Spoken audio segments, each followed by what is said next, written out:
Olá, muito bom dia para você. Está começando mais uma edição do programa Poder e Negócios. Hoje a gente vai falar muito e bem detalhadamente sobre as perspectivas econômicas, o dinheiro que a gente não está vendo circular por aí, pelo estado, pelos municípios, pelo país, por conta da pandemia. Mas será que as perspectivas econômicas para este ano são boas ou são muito ruins? Quem vai explicar isso para a gente no programa de hoje é o economista Jorge Jatobá, ele que é um dos sócios da CEPLAN, uma consultoria econômica importante aqui do estado, já foi secretário da Fazenda e é também doutor em economia. Jorge, muito obrigada por estar aqui com a gente hoje.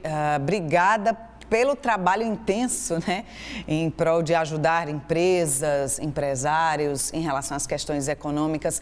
As perspectivas para este ano, ainda é possível ver alguma melhora na economia do país nesse ano? Bom dia. Ainda é possível. Nós vamos ter um desempenho diferenciado ao longo do ano, né? Então, vamos ter provavelmente um primeiro semestre muito difícil, talvez pior que o segundo semestre do ano passado, e um segundo semestre bem melhor. As expectativas dos agentes econômicos, através do Boletim Focus, que é um boletim que sai toda sexta-feira, através de consulta ao mercado, mostra que as expectativas de crescimento estão diminuindo, mas ainda estão na ordem de 3,4% aproximadamente. A gente fez um estudo e mostrou que para este ano o intervalo de possibilidade de crescimento varia entre o mínimo de 2,6% e o máximo de 3,6%. Então, são perspectivas positivas, né? Obviamente, numa recuperação, porque o ano passado o Brasil teve uma queda no seu desempenho econômico, medido pelo PIB, da ordem de 4,1% negativo. Foi ruim, foi pior que 2015, 2016, mas foi, vamos dizer assim, um desempenho que não foi tão grande quanto o observado em muitos países europeus e até mesmo nos Estados Unidos. Eu acho que foi o efeito das políticas compensatórias que foram implementadas, as transferências de dinheiro para estados e municípios, a suspensão de contrato de trabalho temporária, a redução proporcional de salários e jornada de trabalho e, sobretudo, o auxílio emergencial. Esse conjunto de medidas amorteceu a queda do PIB, que no início estava previsto para ser em torno de 9%, foi 4,1%. Ou seja, foi menos da metade do que era esperado. Então, a gente espera esse ano recuperar esse desempenho negativo do ano passado, mas eu diria que 2021 é um ano de transição. A recuperação vai se consolidar provavelmente em 2022.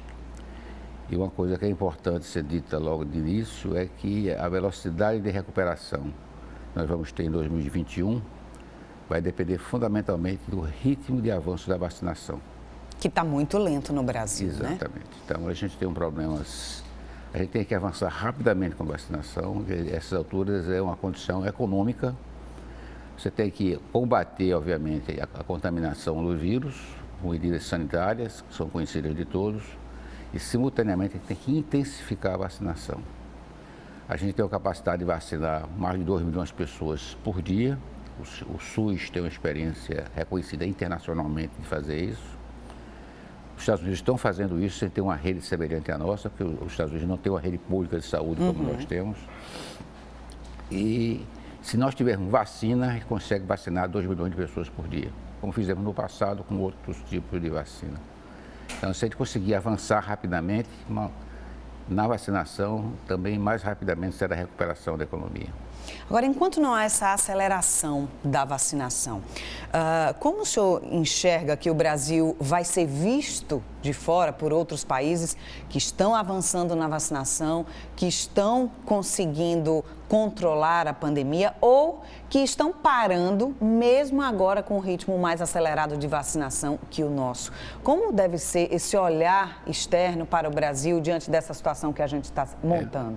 No momento, o olhar externo é muito negativo, né? A gente está com a taxa de mortalidade por 100 milhões de habitantes, acho que é a primeira do mundo.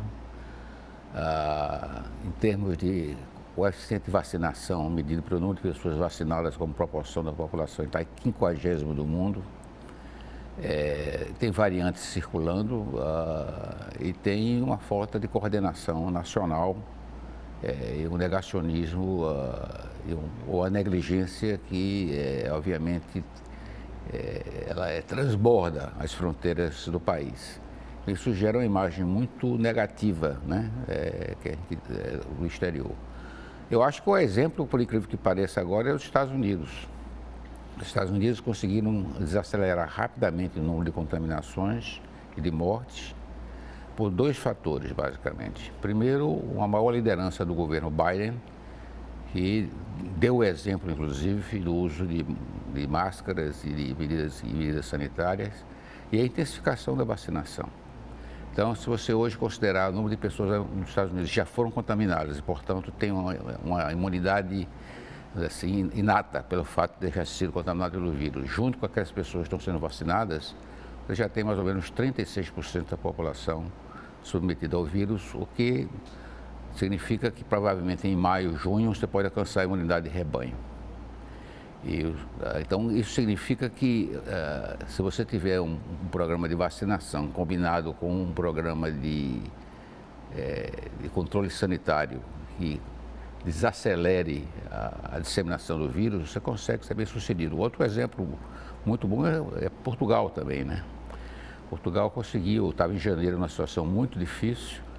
Passou o ano inteiro bem, passou o ano em bem. janeiro houve o descontrole. Aí, dezembro, janeiro, houve o descontrole, inclusive por variantes, acho que é a variante britânica, e conseguiu controlar agora através de um lockdown sério, né? Então, quando você aplica as medidas de lockdown e avança na vacinação, você consegue controlar. Então, a gente acha que no segundo semestre, se a gente conseguir acelerar a vacinação, a gente vai ter realmente um melhor desempenho, porque um setor da atividade econômica que sofre muito com lockdown, né? E também, mesmo que não tenha lockdown, com o fato que a doença está se disseminando, é o setor de serviços. Sobretudo, depende da circulação, né? Porque isso está muito vinculado à mobilidade das pessoas, né? Então, por exemplo, você tem serviços prestados às famílias, né? Por exemplo, manicure, pedicure, cabeleireiro, e tem dezenas de outros. Esses serviços, muita gente, até hoje eu conheço gente que não tem ido ao cabeleireiro, né? Tem amigas minhas que dizem, eu não vou mais ao cabeleireiro, eu faço unhas em casa, eu faço cabelo com a minha empregada, etc. Mudou o comportamento. Mudou o comportamento, né? Então, e as que saíram diminuiu muito a demanda, né? Então, o setor serviços pesa muito na economia. Por exemplo, no caso de Pernambuco, o setor serviços representa 75,3% do PIB. É muita coisa. Então, o que acontecer com o setor serviços é determinante para o que acontecer na economia. Exemplo, em 2020, o setor agropecuário cresceu 20%, quase 19,8%. A indústria cresceu 1% e os serviços caiu 3%. Isso foi suficiente para derrubar o PIB para menos 1,4%. Então, e o setor serviços foi o que mais sofreu. Porque essa recessão causada pela epidemia, ela é uma recessão diferente das demais. Ela não tem razões endógenas. Ela não é causada por problemas intrínsecos ao funcionamento da economia. A gente chama isso de um choque externo. Você teve uma recessão induzida por uma pandemia, né? E ela brutalmente cortou os circuitos de geração de renda e emprego.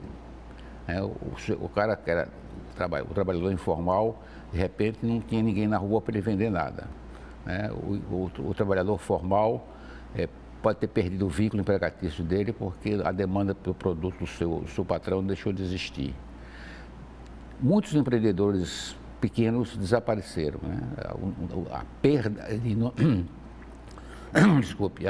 de número de empregos, de firmas, a perda do número de firmas em decorrência da pandemia é muito alta. Se você olhar para a estatística do Sebrae, você vai ver que são milhares de empresas que fecharam, né? Porque não tinha mais como prosperar num ambiente absolutamente desalentador do ponto de vista de renda, do ponto de vista de oportunidade de negócio. Então, você cria, é uma coisa diferente. né? Essa pandemia chegou ao Brasil num momento difícil, porque, desculpa, O momento em que o Brasil estava tentando se recuperar, né? Tentando se reorganizar economicamente. E havia uma grande expectativa em torno disso, né? Encontrou o Brasil fragilizado. Fragilizado do ponto de vista fiscal e fragilizado do ponto de vista econômico, porque você teve uma recessão em 2015, 2016, teve um baixo desempenho da economia em 2017, 18 e 19, teve a pandemia em 2020. Então já vinha com desempenho econômico muito fragilizado, né? E também vinha fiscalmente debilitado. Porque ainda não houve tempo para fazer a reforma tributária necessária. As reformas não avançaram, nós temos 2 anos e meio praticamente do governo Bolsonaro. A única reforma que avançou foi da Previdência e ela foi gestada fundamentalmente do governo Temer, né?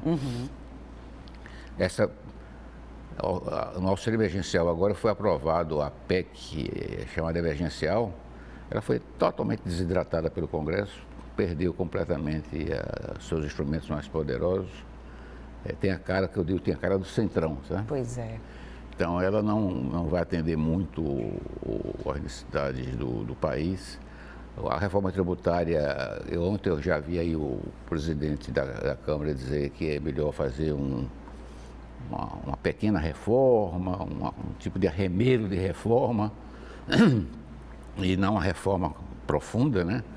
Porque não consegue obter consenso. Nós temos 4 projetos de reforma tributária, uma iniciativa do Senado, uma iniciativa da Câmara, uma iniciativa dos governadores, uma iniciativa do governo federal, e nenhum deles avança. Então essa reforma também, a meu ver, está ameaçada. A reforma dos fundos também não avançou. Então a reforma administrativa, ela foi feita para ser eficaz, quer dizer, se ter seus primeiros efeitos daqui a alguns anos, não mais no governo Bolsonaro. Ela foi feita de propósito exatamente para não criar um ambiente político difícil para o governo Bolsonaro. E isso joga a questão da reforma lá para frente. Então eu não estou muito esperançoso que a gente termine o governo Bolsonaro com um desempenho em termos de reforma significativo. Isso é muito ruim, não só porque compromete o crescimento da economia a médio e longo prazo, mas ela compromete as expectativas dos agentes econômicos no curto prazo. Porque os agentes dizem, olha, não foi feita nenhuma reforma, o problema fiscal continua. E ficam em segurança. E ficam em segurança sobre até a capacidade do país de honrar sua dívida, né? Hoje a dívida brasileira, o estoque da dívida brasileira é quase 100% do estoque do PIB, né? Então a gente tem 90%... Com a renda toda comprometida. 96%, o estoque da dívida é 96% do PIB. Significa que a dívida pública é quase o tamanho da economia. E essa dívida, ela tem que ser paga. Então, o problema é que, como ela está sendo rolada, né? Você contrai mais dívida para pagar o que está devendo, vai rolando a dívida, né? Essa dívida está sendo encurtada por vencimento prazos mais curtos. E o governo está com muita dificuldade de emitir títulos e capturar recursos, porque isso é empréstimo que eu e você, quando a gente compra título do governo, faz ao governo federal, né? Então, os juros de longo prazo estão se elevando, porque você só consegue lançar títulos com juros mais altos, porque senão o mercado não aceita. Aí a tendência é você tentar lançar títulos de curto prazo, esse tem custo menor, mas isso gera um problema de você ter uma dívida que está se vencendo em poucos meses. Você vai ter, por exemplo, em 2021, um terço da dívida vencendo nos próximos 4 meses. Então, um dos problemas não só é o estoque da dívida em si, como um percentual do PIB, mas o perfil da dívida, o perfil temporal da dívida, entende? Isso lança sobre o mercado muitas desconfianças e sobre as agências internacionais que dão os ratings, né? Porque muitos investidores internacionais só vêm para o Brasil olhando para esses indicadores, Sim, esses ratings, né? Para se sentirem seguros, né? Seguros. E alguns desses ratings mostra desconfiança, incerteza, né? muitos deles estão com viés para baixo. Então, um investidor, tanto um investidor diretamente produtivo, aquele que quer trazer aqui uma empresa, vai instalar uma fábrica de automóveis, ou um investidor que queira apenas especular na bolsa, ele pensa duas vezes, né?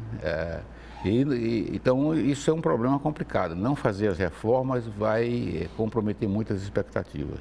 Isso num momento como esse em que a gente vive. A gente sabe que a maior parte da arrecadação dos impostos no país vai para a União.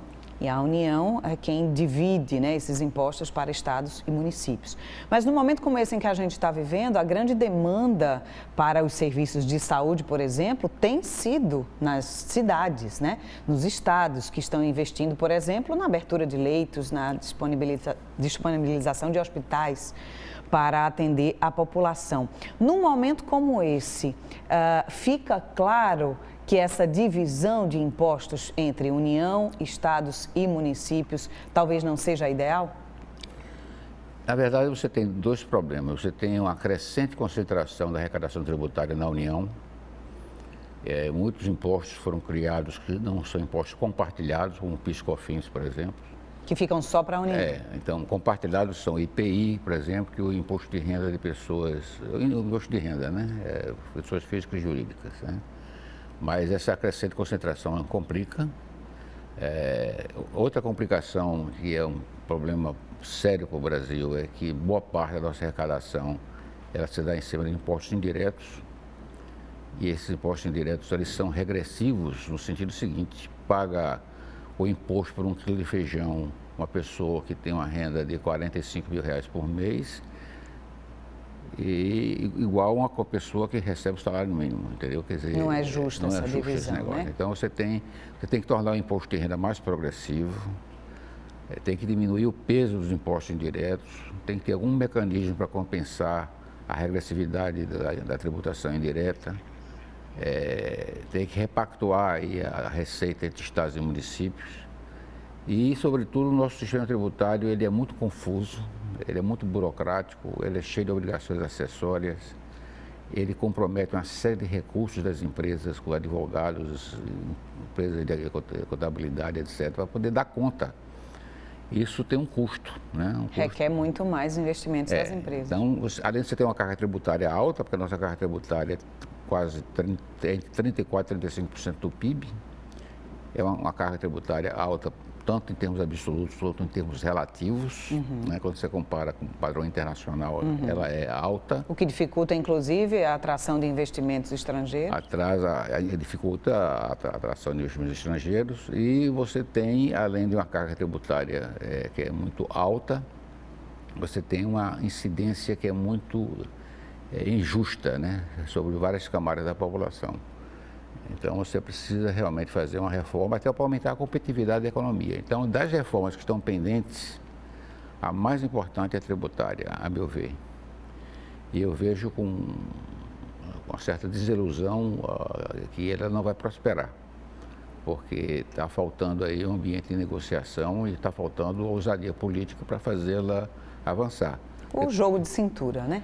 Porque toda reforma tributária, por exemplo, ela envolve ganhos e perdas. Tem estados que têm medo de perder arrecadação, tem setores que têm medo de aumentar a sua carga de impostos. Por exemplo, hoje a indústria paga mais impostos que os serviços, mas o peso dos serviços é muito maior na economia do que a indústria. Então você tem que recalibrar a carga de impostos entre indústria e serviços, fazer com que os serviços paguem mais do que paga hoje, entendeu?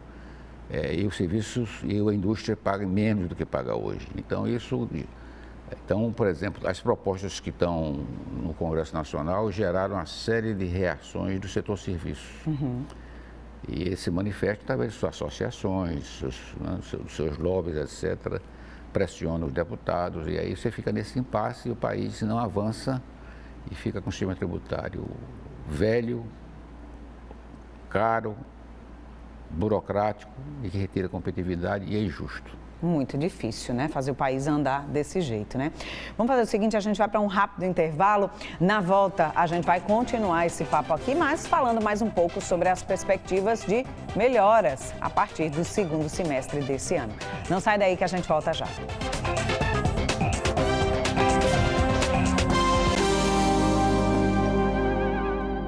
Estamos de volta com o programa Poder e Negócios. A gente está falando hoje aqui sobre um assunto que interessa absolutamente todo mundo, as perspectivas econômicas para o país e, claro, também para Pernambuco, no meio dessa crise que a gente está vivendo, né? Sobre esse assunto, a gente conversa aqui no estúdio com o doutor em economia, Jorge Jatobá, um dos sócios da consultoria Ceplan.